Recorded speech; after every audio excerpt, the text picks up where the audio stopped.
I wanted to start by putting a question to Jason and Nathan. I think there's a strong sense of community amongst people who work on movies here in New York, and that's really evidenced by the fact that you two are collaborators and you share a lot of collaborators. I was hoping you could talk a bit about how that makes your lives as artists easier and what you think the mark of that this situation is, what mark that leaves on your work. You can go. I acted for Nathan, and his directorial style hasn't changed too much, right? From that time. I'm not a very sorry, nice person. I meant that as a complimentary joke. I mean, or like a joke that Nathan would appreciate. I think it's a great time. It feels like there's a lot of people that are making good work that you could trust, and friends in all these movies. Nathan was on our set the whole time and executive producing and giving a lot of enthusiasm. And I think it makes the work stronger because you have a lot of people whose tastes you trust and who you've seen make good work that you can kind of collaborate with, even after the fact, just sending around rough cuts and things of that nature. We shared the same composer and sound mixer. So. Yeah. There's that too. I don't know. Cinematographer, Adam. Well, actually, no, Adam shot Nathan's previous movie. But yeah, Nathan's dad did not shoot my movie. But Adam shot the movie that Jason. Actually, it just occurred to me, apropos of Adam and Paul, I wanted to give everyone a chance to acknowledge all the people who were involved with their films who are here tonight, because it's a sort of friends and families affair. So everyone can go ahead and acknowledge who they want to acknowledge. I shot mine in L.A. But Gene who mixed it's here, but I think that's it, L.A. Sorry. We have a few people in the audience who helped us in various capacities.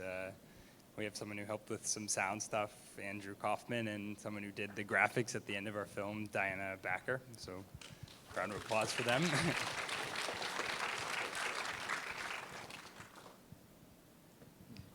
Hi, Mom.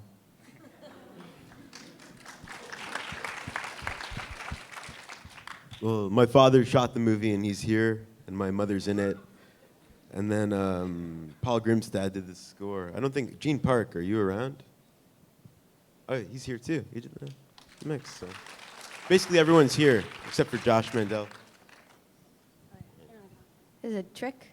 Because I won't say everybody because I can't see you all. But Michael Cavadias is here. Who is in it? Mac is here. He was in it. Ashley shot it. I really am horrible. Andre did the sound. Who else? Can you just stand up? I have no idea. Oh my God, the two producers. Kate and Rachel, Jake Perlin. I don't know. I'm really sorry. Thanks.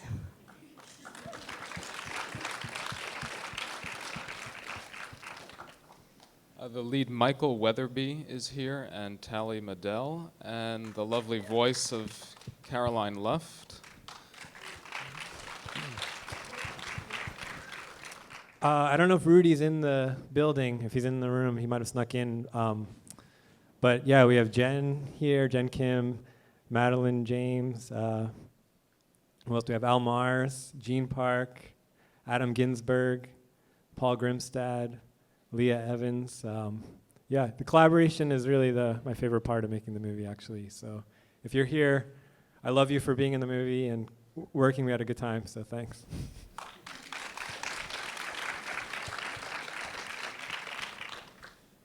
Let's see. Okay, my producers are here. I see them in the back. Christian Frost, Bitz Gernbach. The actress from my film is here, Finnerty Steves. And I think that's, the UPM is here. Geo, and I have a couple of friends here as well. Hi, guys. I want to thank Mauricio Arango and Dan Friedman. Dan gave me the mini DV camera that I shot the movie on. It was actually taken from the place that he works at, which we're not going to name. But thank you, Dan.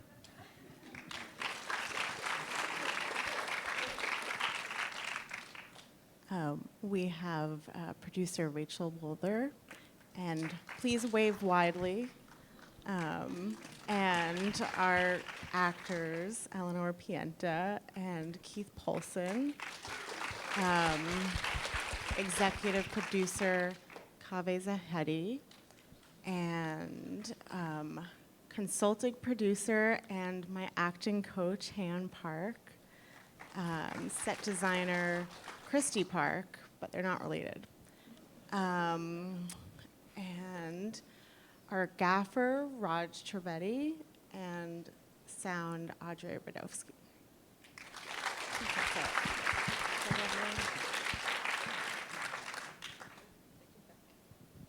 Thank you for sharing. It's rare when we have so many people on stage that we don't have enough microphone. Usually we have chairs, but you know, it's just like it's too much to ask. I wanted to ask a question about working in short versus feature. I mean, Dustin, you've made a lot of short, but also feature. And along, you know, like Sonya is working on the first feature. I know Nathan made feature films. So a lot of you have made like short and feature. So Dustin, would you like to talk about the advantages, maybe either artistically or financially, of working in short versus feature and where you see yourself going? And then anyone else who wants to go in can join. Yeah, I mean, until a couple years ago, I thought, I didn't want to ever make short films. I thought they were pretty stupid. I mean, like, I thought it was I don't know, not stupid, sorry. No, like Gene Campion has there's some short films, like all Gene Campion's short films are, very inspiring. And Mike Lee's short, they're the greatest, but but on my own behalf, I didn't want to make short films. But I just sort of got forced into it because, making a feature is such an endeavor, and it costs, for me, it costs money, I guess, or I don't know, or a lot of thought, I guess, or a lot of time. And I've taken shorts as being an exercise, and to figure out my own voice, and to exercise that voice, and to figure out what I actually do want to say and what I want to make. So that's what I've been doing the last few years, is making shorts in order to understand exactly how to make movies, the movies I want to make. So that's what I've been up to. But I want to make features. Cool. I have a question for Zia and Joanna. Something that I think links your respective work is I think you're both completely unafraid to put yourselves out there in a very radical way, and you seem unafraid to and interested in embarrassing or shocking or mortifying or just making the spectator feel something kind of visceral. I would be curious to hear either of you talk a bit about that dimension of your work, and maybe what kinds of emotions you're interested in exploring in your films. Well, I was kind of just really mad when I made this film. And that was it. It didn't really have to do with actresses to begin with. I was just going to make it as a filmmaker, and it was going to be my last film. And I was going to shoot myself. No, I'm kidding. But I just kind of, I wasn't necessarily interested in making a film about being a filmmaker or an actress. I was more interested in making a film about being a woman. And I was really angry. So that, I don't know, it's just it's a short film, so that was it. It's just like in and out.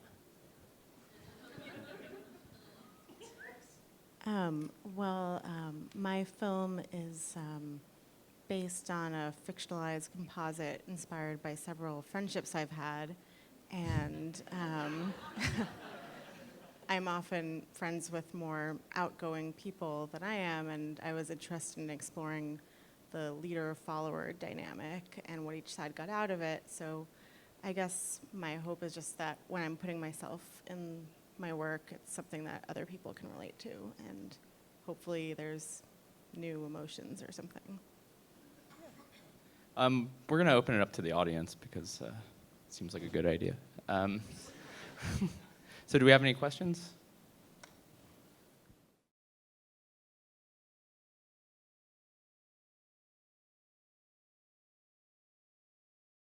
I guess maybe just sort of briefly, there's like a couple things about the movie that are not known, not meant to really be known, like on its face. One is that all three of the guys are reading from a teleprompter, so they're reading the text for the first time in their lives. So it's really a gig for them, that I was paying them to participate in, and I was really interested in capturing that sort of awkward medium aspect of like their job, like they had to interpret their role in real time. And so it was all text that I had written ahead of time, and they were like negotiating in real time. And the first part, the dream, is also a dream that I had, and I was really interested sort of in the writing process to interview someone else telling me my own dream, telling me material that I know better than them. So those are sort of two background details, I guess. The question is essentially what is cinema in the eyes of our filmmakers? You have 2 hours. In 140 characters, please. Well, I cut this movie together after basically I failed at cutting a trailer with my editor. I got home and I drank some and cut this together for you guys. So it took a night.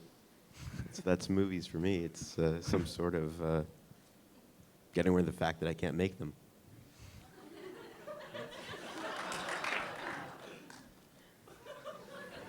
Anyone else want to take a stab at what is cinema? I think that cinema, for me, like what I find cinematic and what I love to watch is like, it's kind of like the Eisensteinian, it's like the work that the audience does is where the cinema happens. So in some of the films tonight, there's so much participation on the audience side, just experiencing things, putting things together, and also a lot of asking questions. And I think that it's kind of like a huge gulf right now between the kinds of films you see at a festival like this and Hollywood films, which is like, there's just no questions, there's no participation, there's no space for an audience member to create meaning. It's just all spoon-fed and like shoved in your face, and then you go to a festival like this and it's the opposite. So that's something really interesting to me, and also it would be nice if they started to move closer together, so that one is not like being force-fed the story and another one is like, just so inventive and creative. That's my answer. In the back? It's a question for Pacho and Daniel about whether when they began making the film, if they always knew it was going to be about the audience, the New Lebanon Speedway, racetrack? What is it? Dragway, Yeah. Raceway.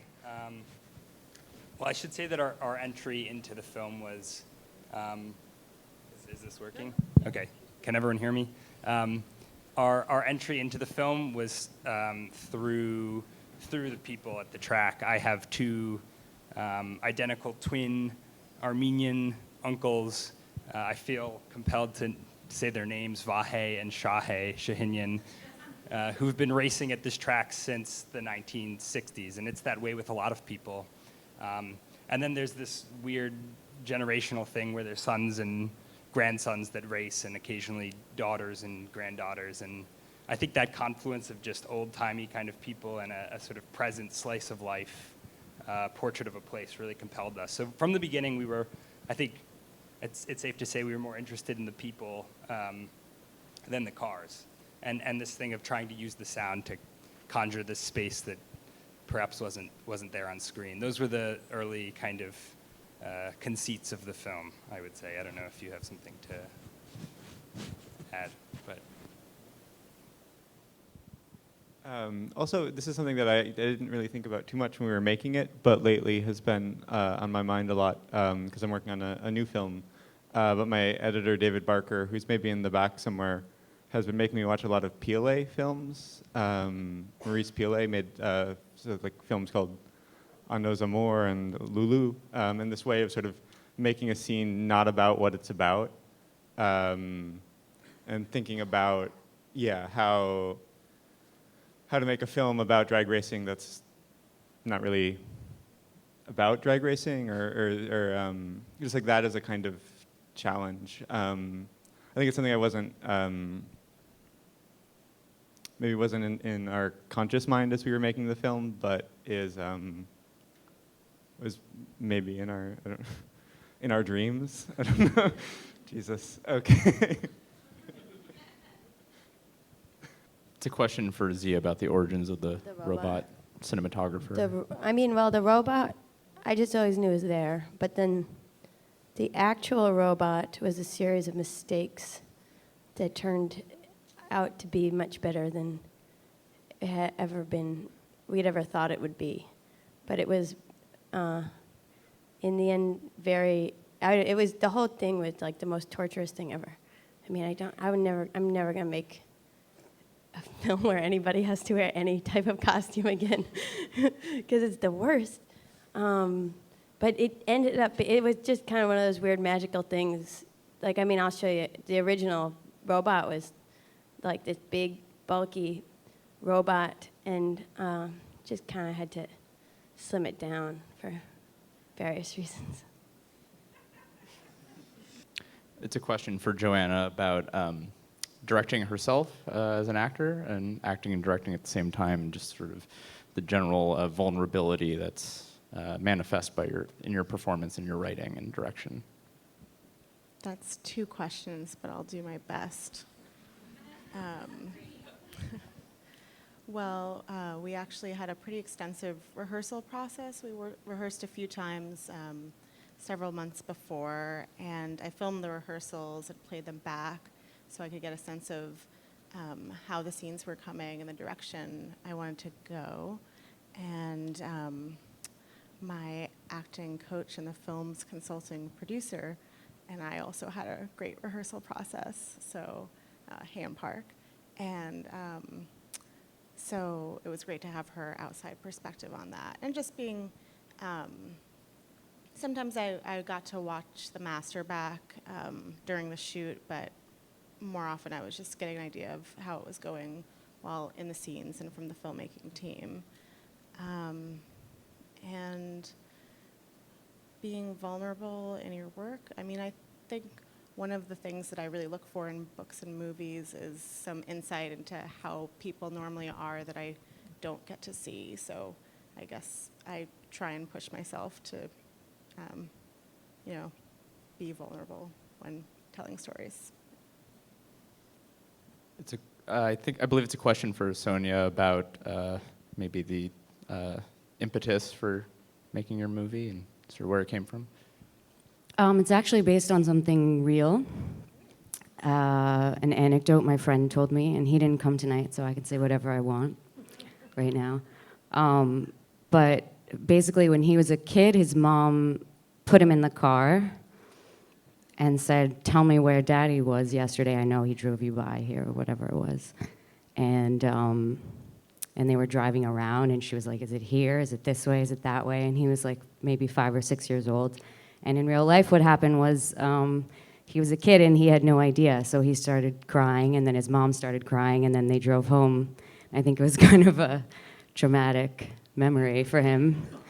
But at the time, I was looking for a little nugget to make a short film about, because I just wanted to like push the short to the extreme of being a very short crafted narrative. And when he told me that story, I just thought this just situationally, it's so interesting, just so layered. Like, I think that trust and betrayal and intimacy, and especially across generations, is fascinating to me all the time, and I'm always trying to make something about it. But yeah, I thought that it could be turned into a comedy, And I also wanted us to not think that the mom was like an evil, terrible mom, because she was going through a lot of shit at the time, just like my friend's mom was. So does that answer your question?